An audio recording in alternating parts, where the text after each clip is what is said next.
Cuando en el día de hoy estamos viendo, como dice el Señor en su palabra, que el enemigo viene como río, cuando estamos viendo lo que se predica y lo que se hace en otras muchas iglesias que se llaman cristianas, cuando vemos que se predica la teoría, la doctrina de la prosperidad, el evangelio de la prosperidad, cuando en algunos púlpitos se transforman pues prácticamente en una discoteca en donde muchos miembros de la congregación hacen pues lo que se hace cuando hay un concierto, y se ponen todos a bailar al son de una música normalmente del mundo a la cual se le incorpora una letra más o menos cristiana, y se hace lo mismo que en cualquier espectáculo. Cuando hay pastores en las iglesias que están casados entre sí, dos pastores casados o unidos en matrimonio y pastoreando la misma iglesia, cuando hay tantas cosas de este estilo, cuando la brecha es tan grande, pues nosotros hemos de ponernos en esa brecha. Y a pesar de que en muchos sitios se esté predicando otras cosas, nosotros tendremos que seguir predicando lo que dice el verdadero evangelio. Y en el capítulo 5 de la carta a los Hebreos, cuando habla el escritor del Señor Jesucristo, precisamente no habla de su prosperidad, ni habla de sus alegrías, ni habla de cosas de esas por el estilo. Capítulo 5, versículo del 7 al 10, sino que nos está hablando del sufrimiento de Cristo por ser sumo sacerdote y del sufrimiento de Cristo que era necesario para que hiciera su obra. Y ahí, en el capítulo 5, versículos 7 al 10, pues el escritor enumera esos sufrimientos brevemente. En relación con ellos, el día anterior dimos una visión general del Evangelio, porque dijimos que en el Evangelio está incluido no solo que el Señor es el Cordero de Dios sin pecado, sino que hemos de no olvidar de incluir también que es nuestro gran sumo sacerdote. Eso estuvimos viendo el día anterior. Y a modo de resumen, os digo los 7 puntos en los cuales nos detuvimos la semana pasada. En primer lugar, hablé un poco acerca del motivo del sacerdocio de Cristo. Y dijimos, el motivo fue nuestro pecado, nuestra transgresión que separaba a la criatura del Creador, a la persona, al hombre o a la mujer del Creador. En segundo lugar dijimos, ¿y por qué surgió? ¿Cuál es el origen de este sacerdocio? Y dijimos, el origen es la gracia de Dios. Los rebeldes, las criaturas rebeldes no tenían derecho ni al sacerdocio, ni a la gracia, ni a nada. Fue la gracia de Dios. En tercer lugar dijimos, ¿y cuál fue el propósito de ese sacerdocio de Cristo? Y dijimos, la mediación entre Dios y el hombre. La mediación entre Dios y el hombre. El reparar aquella brecha que se había abierto. En cuarto lugar, hablamos también de la cualificación que se exigía para ese sumo sacerdote. Y dijimos que tenía que ser Dios y hombre, porque nadie sino Dios puede satisfacer los requerimientos de Dios y solamente un hombre puede pagar por el pecado del hombre. En quinto lugar, hablamos de cuál era la obra del sacerdocio, en qué consistía. Y como todos sabemos, consistió en una expiación, una sustitución expiatoria para pagar por nuestros pecados. En sexto lugar, hablamos de los objetivos, y los objetivos de esa obra como sumo sacerdote, de ese sacrificio, eran satisfacer las demandas de Dios, satisfacer la justicia de Dios, al mismo tiempo perdonar nuestros pecados, redimir a un pueblo y que el mismo mediador, el mismo sumo sacerdote fuera glorificado. Y en último lugar hablamos del resultado, y el resultado es que Dios así tiene un pueblo reconciliado con él, que puede estar, digamos, bajo el favor de Dios. Y llegamos así, pues, al comienzo del versículo 8, y dijimos también algunas palabras en relación con que Jesucristo, nuestro Señor, era el Hijo. A pesar de que era el Hijo, pasó por estas cosas. Y todavía en la segunda parte del versículo 8 y al comienzo del versículo 9, pues se nos sigue hablando algo acerca de los sufrimientos de Cristo. Y en ello nos vamos a detener hoy. Segunda parte del versículo 8, primera parte del versículo 9. Pero antes vamos a leer desde el versículo 7 el pasaje completo y vamos a pedir que Dios bendiga pues su palabra en todos nosotros. Vamos a leer la palabra de Dios.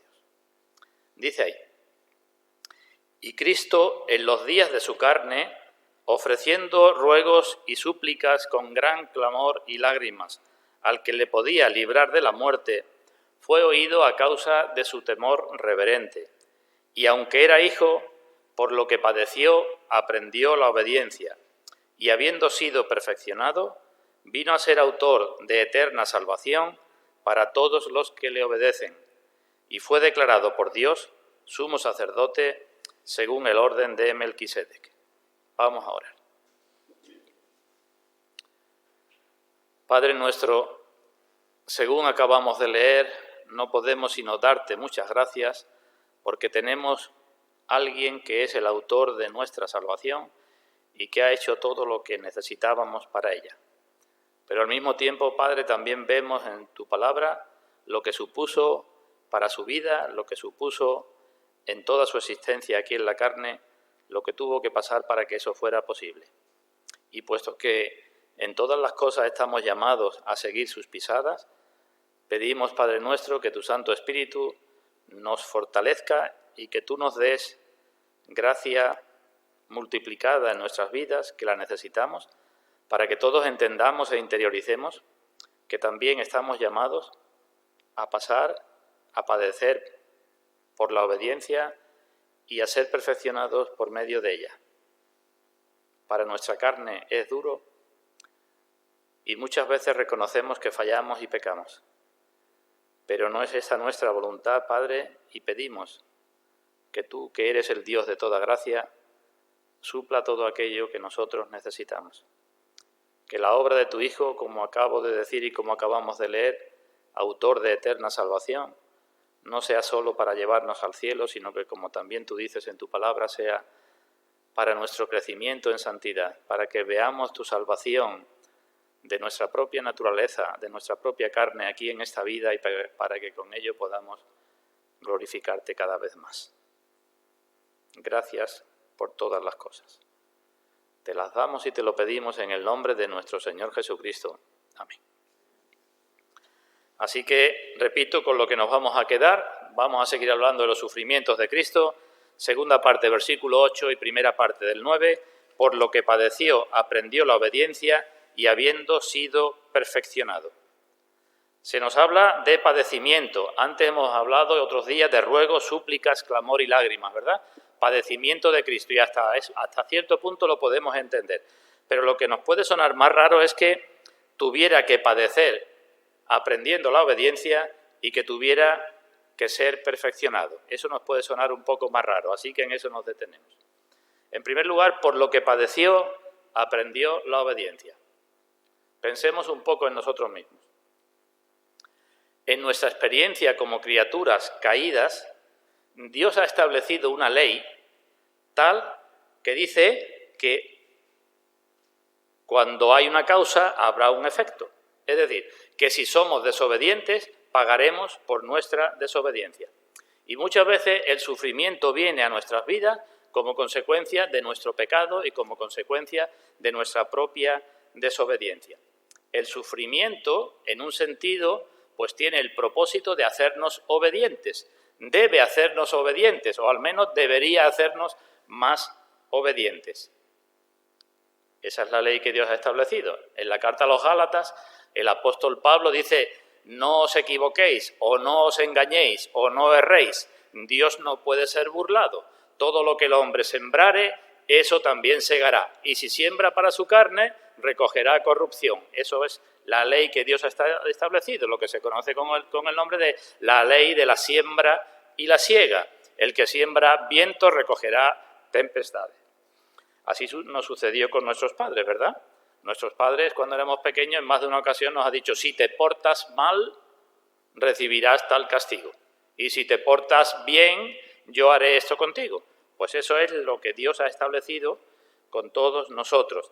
Eso nos ha hecho o nos debe hacer aprender la obediencia. Si dejamos ahí cortado Hebreos y me acompañáis a Deuteronomio capítulo 8, versículo 5, cuando Moisés está recordando al pueblo en los últimos momentos de su vida lo que Dios había hecho con ellos a través del desierto y lo que Dios esperaba de ellos, tanto por lo que había hecho, es decir, los había traído por el desierto dándole maná, dándole agua, preservándolo de muchas cosas, y les dice: mirad hacia atrás lo que Dios ha hecho con vosotros y mirad hacia adelante porque estáis a punto de entrar en la tierra prometida, en la tierra que fluye leche y miel. Pues cuando Moisés está haciendo ese recuento, Deuteronomio capítulo 8, versículo 5, le dice al pueblo: reconoce a sí mismo en tu corazón que como castiga el hombre a su hijo, así el Señor tu Dios te castiga. no como un enemigo que quiere matar a otro, pues lo castiga, sino como un padre castiga a su hijo, dice, pues reconoce que Dios hace eso contigo. Así que eso es lo que Dios ha establecido. Ahora bien, si pensamos, volvemos a Hebreos, si pensamos en nuestro Señor Jesucristo, decimos, este no es su caso, ¿verdad? El Señor no tuvo que aprender la obediencia, porque desde el principio dijo que su comida y su bebida era hacer la voluntad del Padre y que incluso las palabras que hablaba no las hablaba por su propia cuenta. Él siempre obedecía a Dios. Sí, Padre, siempre hago lo que le agrada, ¿no? El Padre me oye porque siempre hago lo que le agrada. Por tanto, ¿cómo se dice que por lo que padeció aprendió la obediencia si nunca desobedeció? Ese es el problema que se nos puede plantear. Pues la respuesta que damos es la siguiente. No es únicamente la desobediencia la que trae el sufrimiento, sino también, en muchísimos casos, la obediencia. Dios ha establecido que la desobediencia traiga sufrimiento. Y tiene que ser así, porque si no fuera así, Dios estaría premiando el pecado, ¿verdad?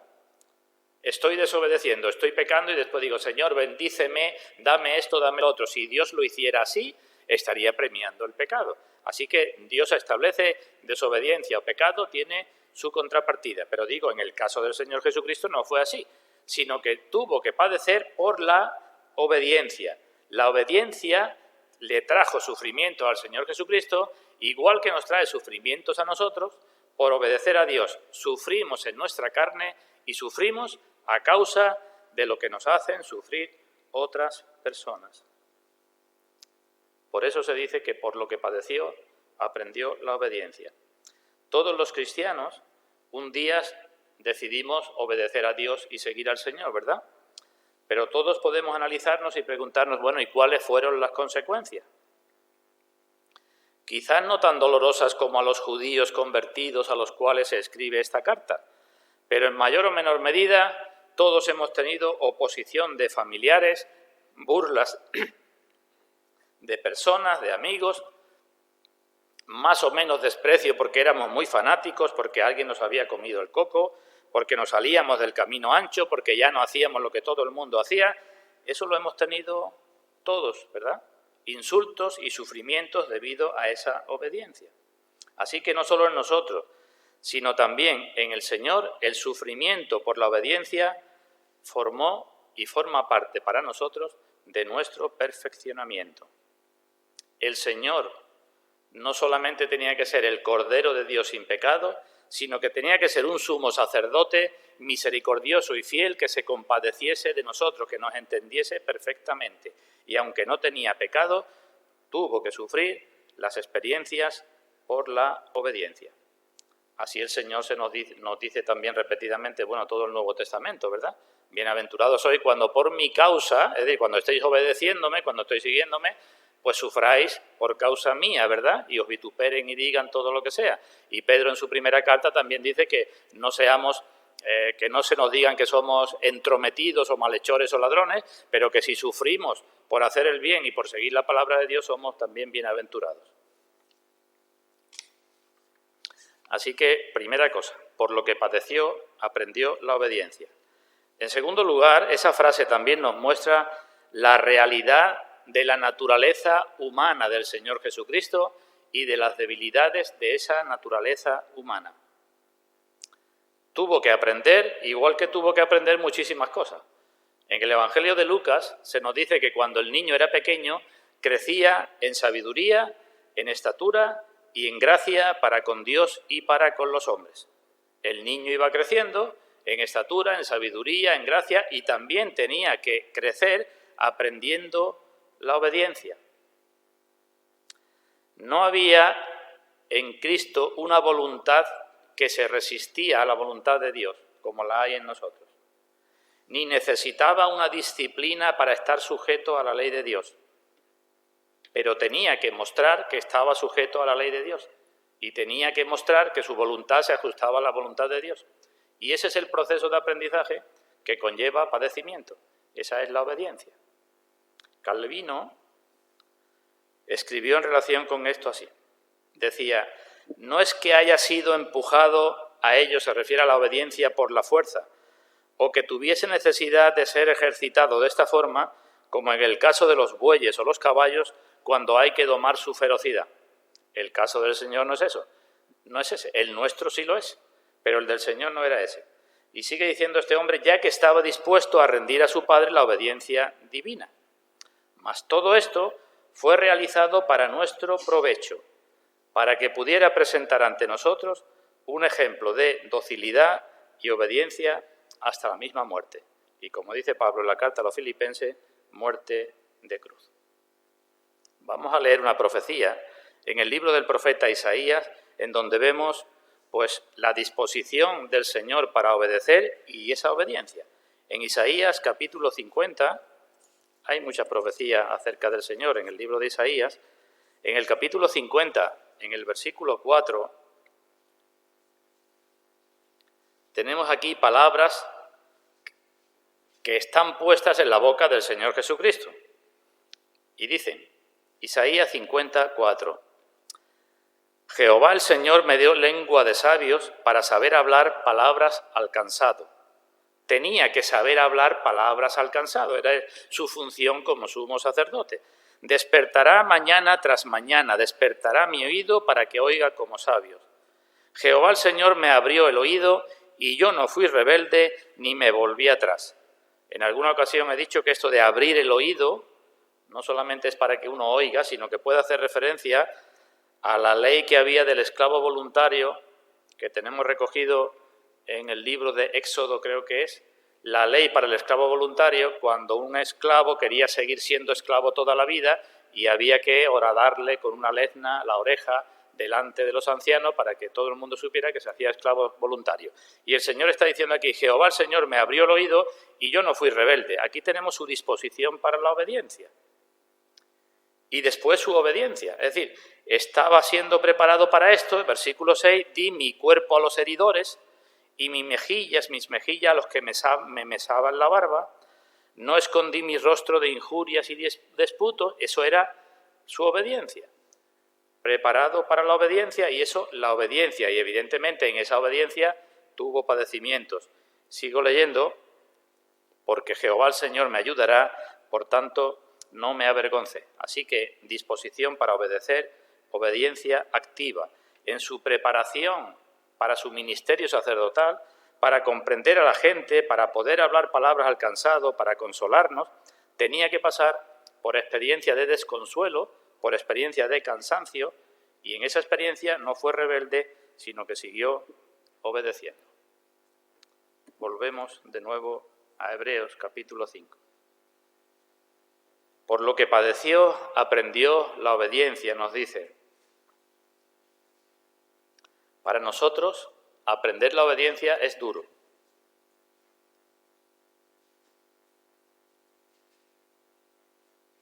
Tenemos una graduación en el aprendizaje de la obediencia. Dios no nos pone de golpe en la clase, digamos, en el nivel más elevado, sino que nos va llevando. Y para nosotros es un proceso arduo el aprender la obediencia. Pero ¿y para el Señor? Pensemos. Este Señor que nunca desobedeció. Pensemos un momento. Cristo, y decimos que eso es así porque Él mismo lo dice, puso su vida voluntariamente por nosotros, ¿verdad? Nadie me quita la vida, yo la pongo por mí mismo, este mandamiento recibí de mi Padre. Quiso morir por nosotros. Pero ¿no es bíblico decir también que en otro sentido no quiso morir por nosotros? Que nadie se enfade por esto que estoy diciendo.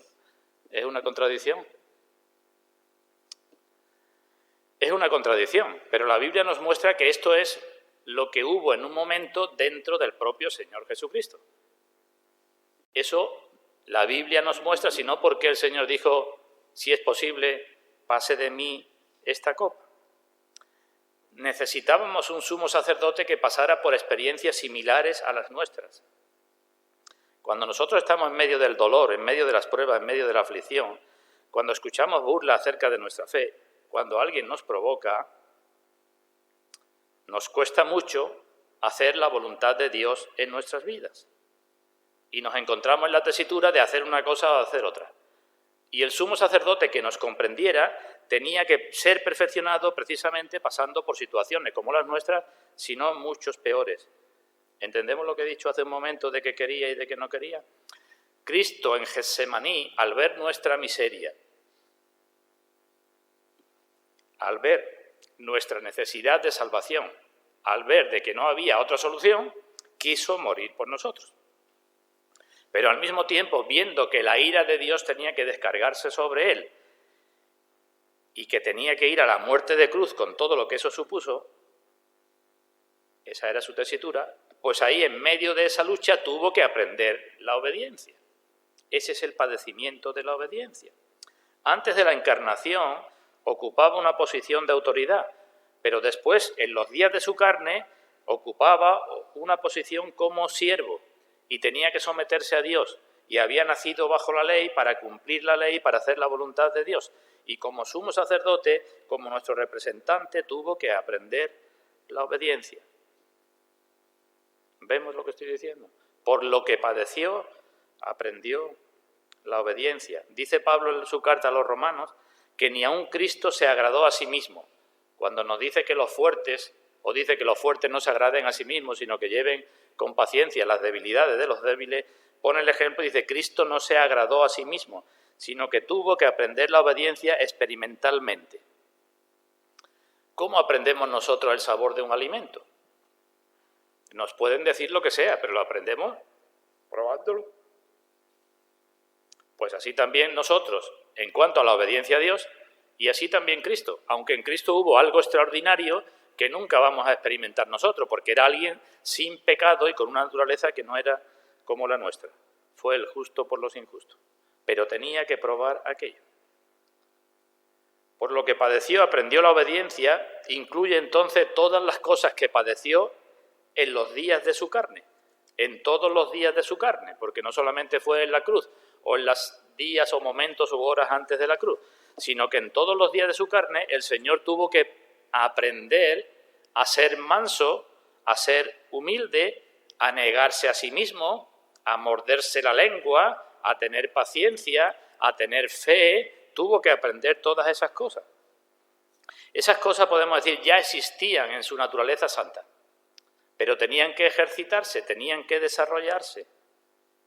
Así que podemos decir que obedeciendo padeció, por obedecer padeció, al obedecer padeció. ¿Veis lo que estoy diciendo? Primero, por obedecer, eso le llevó al padecimiento. Pero también podemos decir que padeciendo obedeció, y no es lo mismo. Estoy diciendo que por obedecer padeció, nosotros por obedecer padecemos. Pero estoy diciendo también que Cristo, padeciendo, siguió obedeciendo, que también estamos llamados nosotros, en medio de los padecimientos, estamos llamados a obedecer. De modo que cuando los sufrimientos aumentaban en Cristo, también aumentaba en intensidad su obediencia. Por lo que padeció, aprendió la obediencia, plantea un problema a algunos, a los testigos de Jehová y a algunos cristianos todavía quizás poco formados, porque dicen, bueno, si aprendió la obediencia, si alguien tiene que obedecer, es que alguien está por encima en posición de autoridad, ¿no? Entonces, ¿cómo decimos que Cristo es Dios?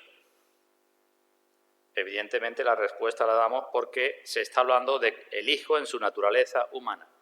En su naturaleza divina no tenía que obedecer. Su deleite era con el Padre, estaba siempre junto al Padre y no tenía que obedecer, pero como hombre tenía que experimentar lo que significa obedecer. Cuando se nos dice al que no conoció pecado, ¿qué entendemos por eso? Y hemos de entender, no conoció pecado, aunque fue tentado en todo según nuestra semejanza sin pecado. Por eso no conoció pecado, porque en todas las tentaciones obedeció a Dios. Pero no es que no conociera pecado porque no tuvo tentaciones o no se tuvo que enfrentar al pecado. En esta misma carta a los Hebreos, en el capítulo 4, versículo 15, comentamos hace un tiempo que dice, no tenemos un sumo sacerdote que no pueda compadecerse de nuestras debilidades, sino uno que fue tentado en todo según nuestra semejanza, pero sin pecado. ¿Entendemos entonces? Por lo que padeció, aprendió la obediencia. Obedeciendo, lo llevó al padecimiento. Y en medio de los padecimientos, siguió obedeciendo. Esas son las pisadas que hemos de seguir. Y ahora vamos con la segunda frase, versículo 9, capítulo 5 de Hebreos. Y habiendo sido perfeccionado. Esta es la conclusión final, es decir, habiendo sido cualificado perfectamente para su trabajo, para su oficio como sumo sacerdote, cuando fue ya cualificado, cuando fue perfeccionado, nos dice que la consecuencia de todo aquello es que vino a ser autor de eterna salvación para todos los que le obedecen. Así que en todo el proceso de Cristo, digamos, había un objetivo de perfeccionamiento para que pudiese ser autor de nuestra salvación. Si no hubiera habido ese perfeccionamiento, no podía ser autor de nuestra salvación. No solamente tenía que ser el Cordero de Dios sin pecado para ser el autor de nuestra salvación, sino que tenía que ser un sumo sacerdote perfeccionado para ser el autor de nuestra salvación. Porque no solamente era sacrificio, sino que era sacerdote. El sacrificio tenía que ser perfecto y el sumo sacerdote que lo ofrecía tenía que ser perfecto y para ello tenía que ser probado. ¿Entendemos? Habiendo sido perfeccionado. ¿Qué significa la palabra perfeccionado? Pues significa completado, consumado, cumplido. Es la misma que aparece en el Evangelio cuando el Señor dijo consumado es. Ya está todo hecho, ya está todo, pues la misma palabra cuando dice que Cristo habiendo sido perfeccionado. En esta carta aparece muchas veces esta palabra. ¿Tenéis abierto Hebreos? Vamos a ver algunos versículos. En el capítulo 7, versículo 28, siempre es con esta connotación de completar, de consumar. Hebreos 7, 28, porque la ley constituye sumos sacerdotes a débiles hombres, pero la palabra del juramento posterior a la ley, al Hijo, y ahora hecho perfecto para siempre. ¿Veis? En capítulo 5 hemos leído habiendo sido perfeccionado. Aquí ya se nos ha dicho, ya no se nos dice que ha sido hecho perfecto para siempre. Si vemos en el capítulo 2, por ver la secuencia, Hebreos capítulo 2. En el versículo 10, cuando está hablando de la naturaleza humana del Señor, Hebreos 2:10, dice: porque convenía a aquel por cuya causa son todas las cosas y por quien todas las cosas subsisten, está hablando de Dios el Padre, que habiendo de llevar muchos hijos a la gloria, perfeccionase por aflicciones al autor de la salvación de ellos. Así que Hebreos capítulo 2, el Padre tenía que perfeccionar por aflicciones, convenía que lo perfeccionase. Hebreos capítulo 5, habiendo sido perfeccionado. Hebreos capítulo 7, ya ha sido hecho perfecto para siempre. ¿Veis la secuencia? Se está hablando de lo mismo, de ese perfeccionamiento. Repito que la palabra aparece con frecuencia, no solamente en esta carta, sino en el Nuevo Testamento también. En esto conocemos que el amor de Dios se ha perfeccionado en nosotros, dice Juan en su primera carta. Hay muchas veces donde aparece esa palabra. Pero también la palabra perfeccionado significa no solamente esto que acabo de decir, sino también dedicado o consagrado. Cuando el Señor Jesucristo dice en Juan capítulo 17, por ellos yo me santifico a mí mismo, sabéis que la palabra santificar significa ser santo o también consagrarse o dedicarse. Pues esa connotación también está aquí. Así que cuando se nos dice en Hebreos capítulo 5 que el Señor, habiendo sido perfeccionado, no solamente se refiere a que terminó su perfeccionamiento en el sentido de que todo lo que aprendió por la obediencia, sino que hace referencia también a que su consagración fue total y definitiva, habiendo sido perfeccionado. En los sacrificios de la antigüedad, los animales que se ofrecían tenían que ser sin defectos, pero el sumo sacerdote que lo ofrecía tenía defectos. Ahora Cristo es el sumo sacerdote y el sacrificio y tenía que ser perfeccionados. Se precisaban de sus padecimientos en los días de su carne. Evidentemente todo esto que estoy hablando no significa ningún cambio en la persona de Cristo, sino significa un cambio en su cualificación para ser sumo sacerdote. Entonces, ¿cuándo fue Cristo sumo sacerdote? Lo decíamos el día anterior, no confundamos las cosas. Cristo fue designado para que fuera sumo sacerdote desde antes de la fundación del mundo. Porque desde antes de la fundación del mundo, Cristo era un cordero preparado, sin mancha ni contaminación, desde antes de la fundación del mundo. Así que no tiene sentido decir que Dios pensó en el cordero antes de la fundación del mundo y no pensó en el sumo sacerdote que había de sacrificar ese cordero. Así que designado para ser sumo sacerdote desde antes de la fundación del mundo. Y cuando, digamos, ya estaba cualificado perfectamente para ser sumo sacerdote, cuando fue perfeccionado por medio de los padecimientos y de la obediencia. Así que no fue Cristo sumo sacerdote, como dicen algunos, cuando subió al cielo. Cristo fue sumo sacerdote desde en los días de su carne. Lo que pasa es que tuvo que ir siendo perfeccionado en todos los días de su carne, y cuando murió en la cruz, versículo 10, fue declarado por Dios sumo sacerdote. Dios dijo públicamente, este es mi sumo sacerdote, pero no es que antes no lo fuera. ¿Comprendido? Está escrito, porque así como por la desobediencia de un hombre los muchos fueron constituidos pecadores, por la obediencia de uno los muchos serán constituidos justos.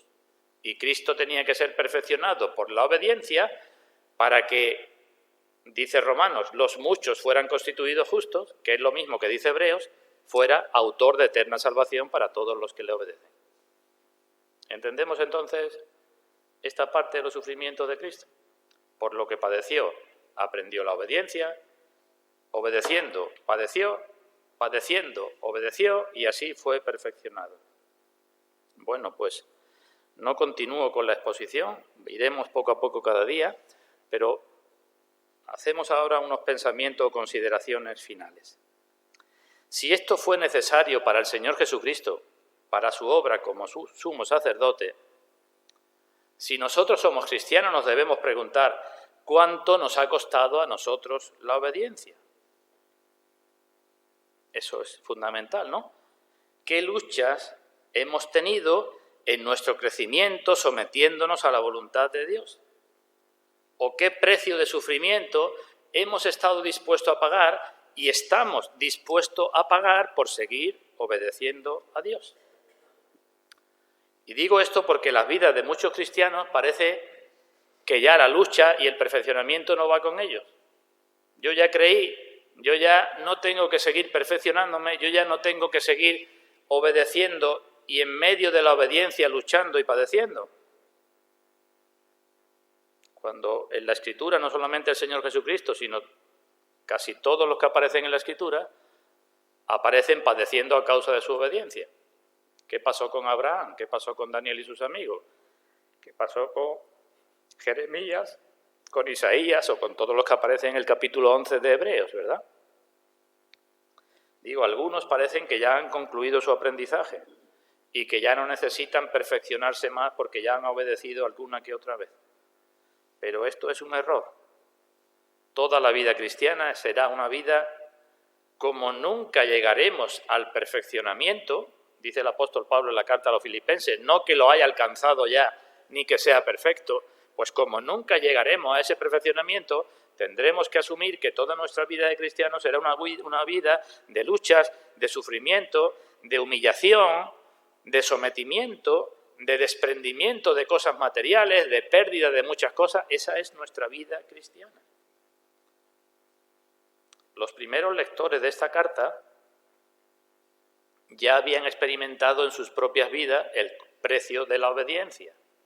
Eran judíos convertidos, luego nos dirá más adelante en el capítulo 6, pues ciertas cosas que habían pasado.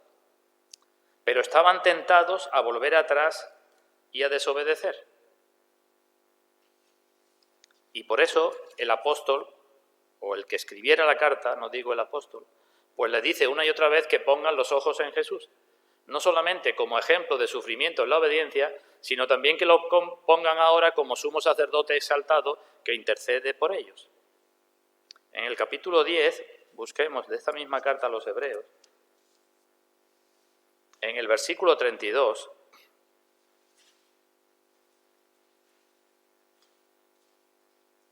Hebreos 10, 32, les dice el escritor: traed a la memoria los días pasados, en los cuales, después de haber sido iluminados, sostuvisteis gran combate de padecimientos.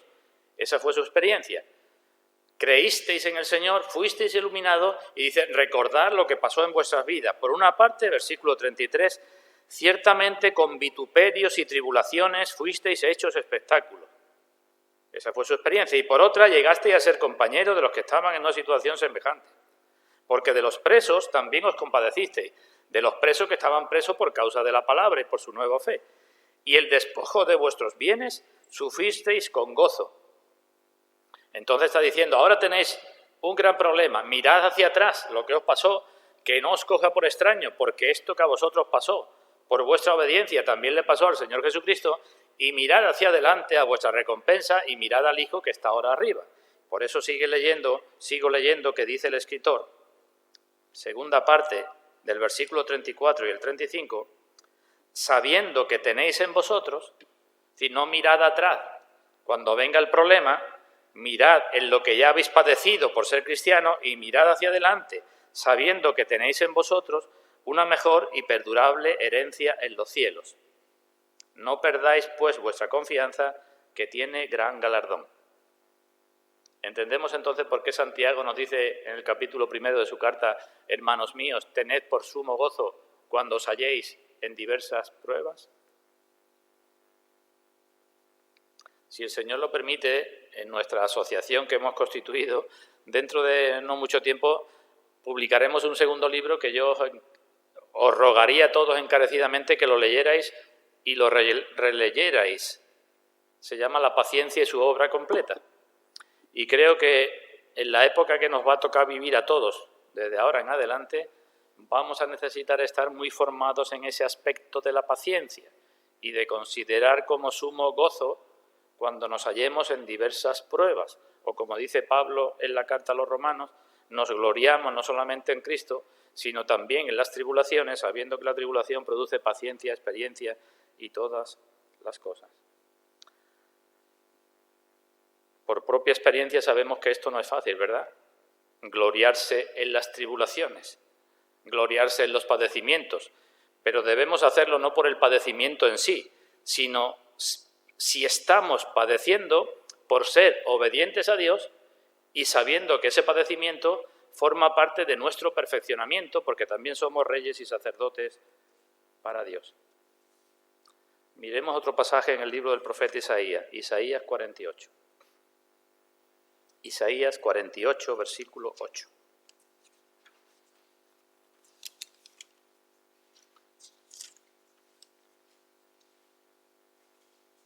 Isaías 48, 8. ¿Entendemos esto, hermanos? Que necesitamos sufrir para nuestro proceso de perfeccionamiento como cristianos. Es todo aquel que quiera vivir piadosamente en Cristo Jesús padecerá persecución. No nos lo dice el Señor, en el mundo tendréis aflicción. Es necesario para nuestro perfeccionamiento el sufrimiento. Y comencé diciendo, el evangelio que predicamos no puede ser el evangelio de la prosperidad y venimos todos a formar un espectáculo de cante y de danza en la capilla. No puede ser ese. Isaías 48, 8. Dice Dios, sí, nunca lo habías oído ni nunca lo habías conocido. Ciertamente no se abrió antes tu oído, porque sabía que siendo desleal habías de desobedecer. Por tanto, te llamé rebelde desde el vientre. Esa es nuestra fotografía, ¿verdad? Nunca se te abrió el oído y yo sabía, dice Dios, que tú eras desleal y eres rebelde desde el vientre de tu madre. Pero dice, por amor de mi nombre diferiré mi ira y para alabanza mía la reprimiré para no destruirte. Ahí tenemos el proceso del llamamiento de Dios. No voy a destruirte, aunque es lo que merecía, pero, versículo 10, he aquí te he purificado y no como a plata, te he escogido en horno de aflicción, te he escogido en horno de aflicción. Por mí, por amor de mí mismo, lo haré, para que no sea mancillado mi nombre y mi honra no la daré a otro. Dios dice, yo te he escogido y te he escogido en horno de aflicción y lo voy a hacer por amor a mí mismo, por causa de mi nombre, para que mi nombre no sea mancillado, para que nadie, como dice Pablo en la carta a los romanos, blasfeme mi nombre por causa de vosotros. Cuando dice, tú que enseñas a otro no te enseñas a ti mismo. Así que en la obediencia y el sufrimiento del Señor, el Señor nos ha mostrado dónde estamos y lo que nos espera. Nos ha mostrado el coste de la obediencia. Nos ha mostrado que hay sufrimiento por hacer la voluntad de Dios y nos ha mostrado que esos sufrimientos son instructivos y necesarios para nuestro perfeccionamiento. Aunque era hijo,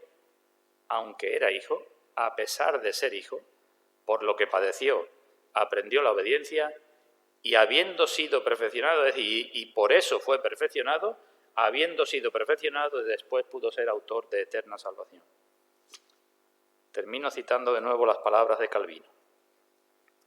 Dice este hombre, el beneficio que proviene de la cruz, no de la cruz de Cristo, sino de nuestra cruz de cada día, que el Señor dice, si alguno quiere venir en pos de mí, tome su cruz cada día y sígame. Pues este hombre dice, el beneficio que proviene de la cruz debe penetrar sin amargura a nuestros corazones. El beneficio que proviene de nuestra propia cruz. Porque ¿qué otra cosa puede ser más deseable que seamos obedientes a Dios? Eso es lo que dice este hombre. Pero esto no puede efectuarse sino únicamente por la cruz. Porque en la prosperidad nos olvidamos de todo alegremente. Eso fue la advertencia de Moisés al pueblo. Moisés al pueblo le dice, no te olvides del desierto por donde te trajo tu Dios, cuando te metas en la tierra, donde habrá casas que tú no edificaste, y huertos que tú no plantaste, y viñas y olivos y todas estas cosas, no te olvides de dónde te trajo tu Dios, dice Calvino, porque nos olvidamos de todo en la prosperidad y nos olvidamos alegremente. Y sigue diciendo, más aún, en la mayoría de los casos, cuando nos quitan el yugo, el desenfreno de la carne brota en demasía. Y sigue diciendo. Yo pregunto, antes de terminar con lo que dice este hombre, entonces, ¿es bueno o no es bueno que se nos quite el yugo? Y pienso que no, ¿verdad? Porque si se nos quita el yugo, puede suceder esto. A todos nos sucedería esto. Sigue diciendo, es una prueba de perfecta obediencia si preferimos la muerte, aunque la temamos, en vez de la vida, que por natural inclinación preferimos. Repito, es una prueba de obediencia que se ha perfeccionado ya mucho, si, a pesar de que nuestra propia naturaleza desea la vida, preferimos la muerte si con eso estamos obedeciendo a Dios. Es lo que dice Pablo, ¿verdad? Para mí, el vivir es Cristo y el morir, ganancia. Eso es una prueba de obediencia que se ha perfeccionado. Hermanos, pues que Dios bendiga su palabra y nos dé gracia para que la interioricemos y para que vivamos pues en consonancia con esa palabra, en obediencia a Él. Podemos pedir esa gracia para la gloria suya. Que así sea.